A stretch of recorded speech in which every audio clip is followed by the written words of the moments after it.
It's mad good. Really touching, really nice.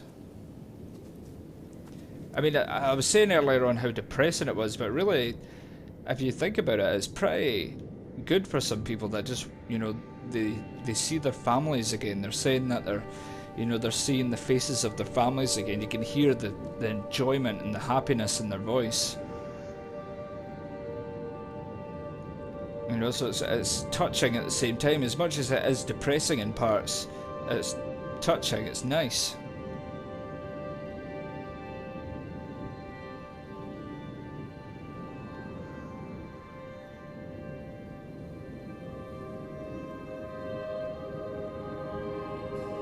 And I love this. The atmosphere here is just so beautiful.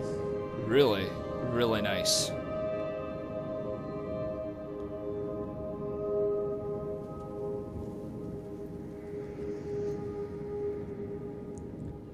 Yeah, it's mad good. I just can't help but say it's good. It's so cool. I love it. It's great. Very emotional. You know, it's heavy. The story is very heavy, and it lets, in a sense, it lets you be part of it, being a first-person experience.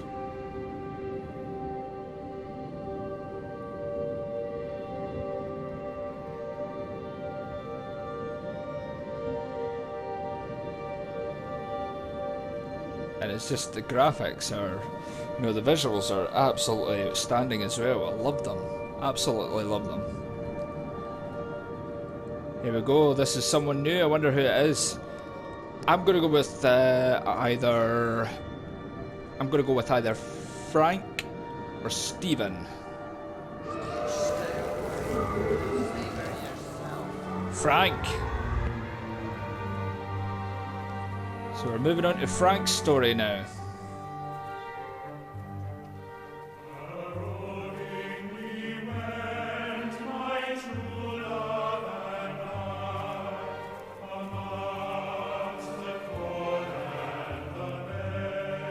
Appleton Farm, this is what it is. It's Bairn background. Shropshire. Oh, so if you notice that, it actually shows you little bits. I think that's basically telling you where all the memories are in this. Yeah, there's one beside the pond, one just up from the pond. Well, actually, there's quite a lot around the pond. Then there's one on the farm. Right, okay, that's cool. Awesome. Awesome stuff.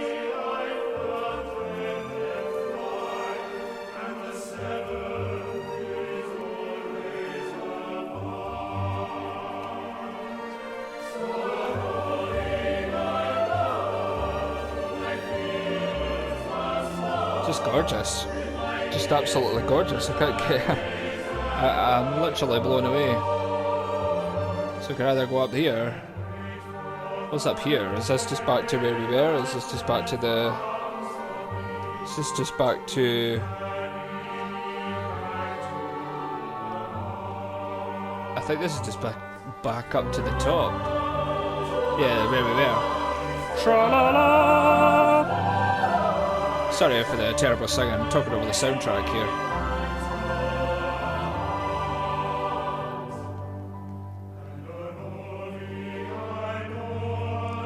Up and over.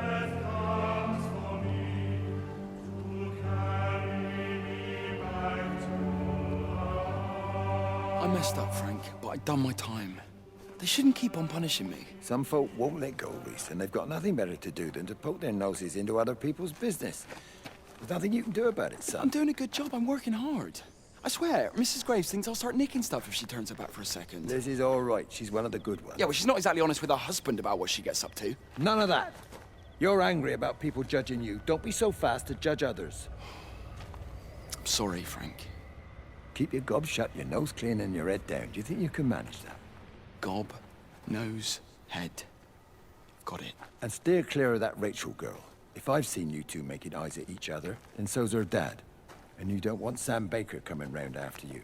Now, pass me that socket spanner and we'll see if we can get this wheel back on. Right, so finding out Frank's story here.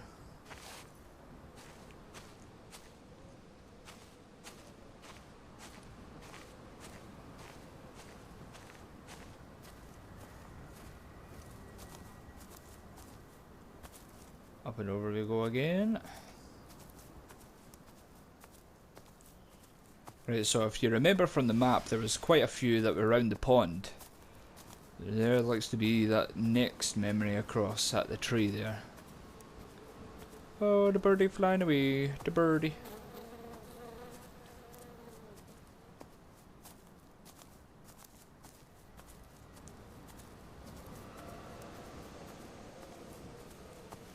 And there's another footpath up there. I mean, I wonder if it's going to round itself off, you know, if it's going to come back to, you know, where we were. I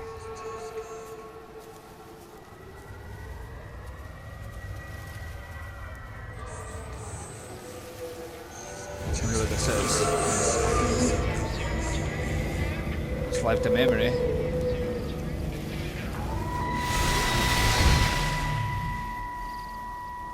Can you see the observatory from there?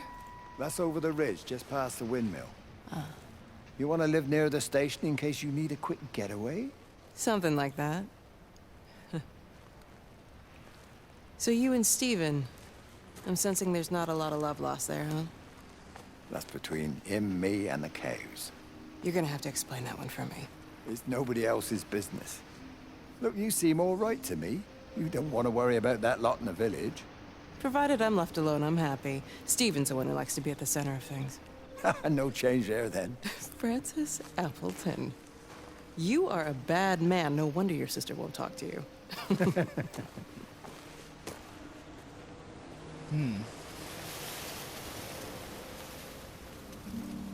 I love Rach.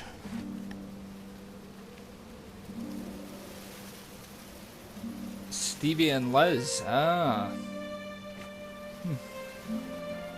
Like a bottle of gin and cigarettes lying all over the place.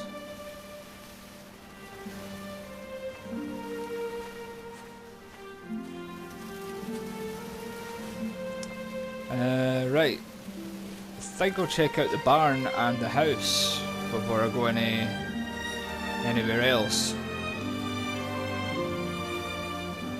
I'll go through all the hay. Hey, the hills are alive. Right, enough of that. Shit, I've lost my way. Dicking around.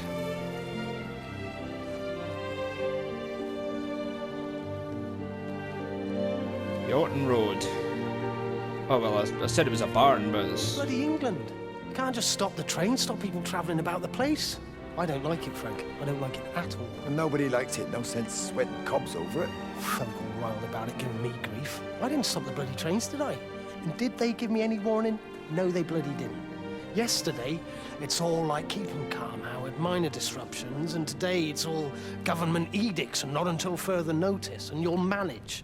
Half the village has vanished. It's a couple of people. It's hardly half the village. Oh, right now. You forget I've seen things. I was in the Falklands. I tell you, I got out the old air raid siren to test it this morning. Air raid siren. What on earth are you going to do with one of those? I found it in the station storeroom. Took it home, stuck it under the bed. Thought it might be worth something one day. Oh, damn it. It's all right. It's just a nosebleed. Here, here's my Yankee. It's clean. Yeah, it's not just a nosebleed, Howard. Been getting like a bloody drain all day. It ain't just a nosebleed, buddy. You're heading to the Rapture.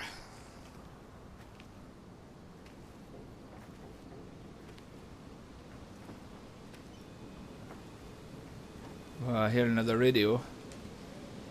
Another message from Kate. Oh. Into the house here. Whoa. This is messy, shall we say. Jesus. A friggin' engine right in the kitchen table. Damp on the roof. What does that say? Feed them at 7 AM and at 4 PM, no later. Reese 9 9 o'clock down something again.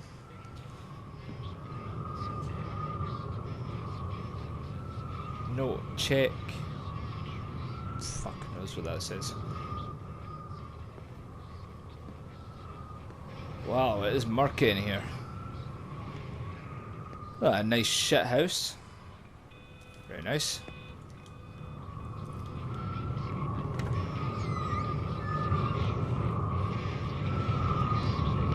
Wow, it's got really windy all of a sudden. It's loud as hell.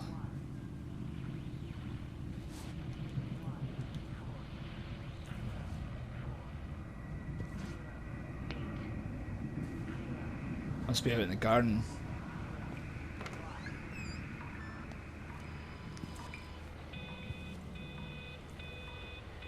Singularity.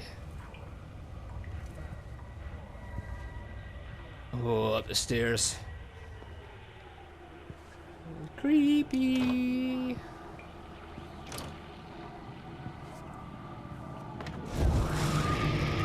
Oh, jeez. That's like a hospital bed or something.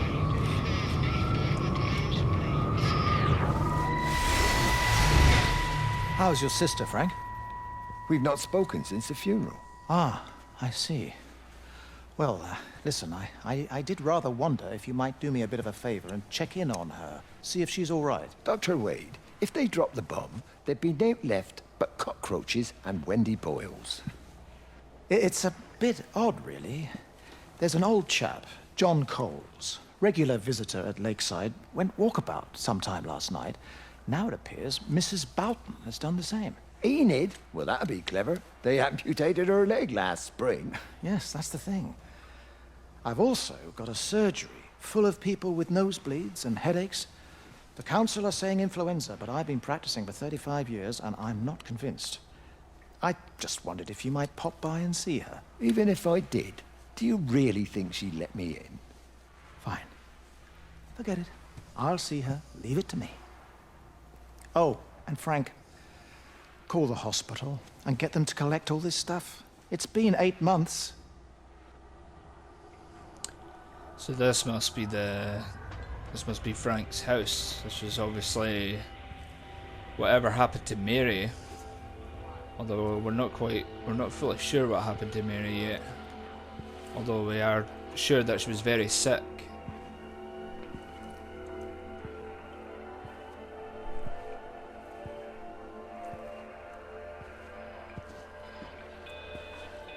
Now we'll go out and get this radio.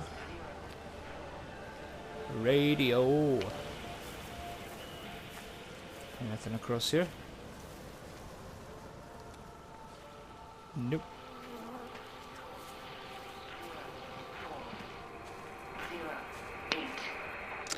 The radio telescope in Tower 6 is burned out. The background radiation coming in from the Penrose region is off the scale. It's like mathematics is bending along with the light. Everything is bathed in a strange glow. My face is still numb from the burn. From the burn? Wonder what burn that was. What's she talking about? Burn.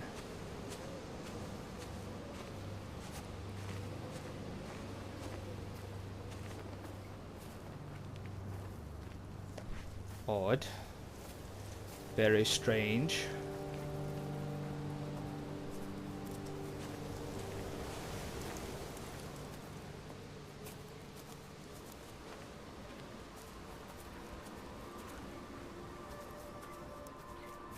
A wide open field there.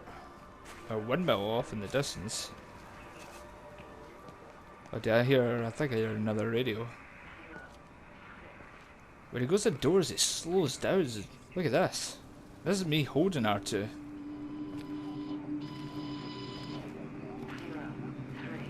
Must be a radio up there.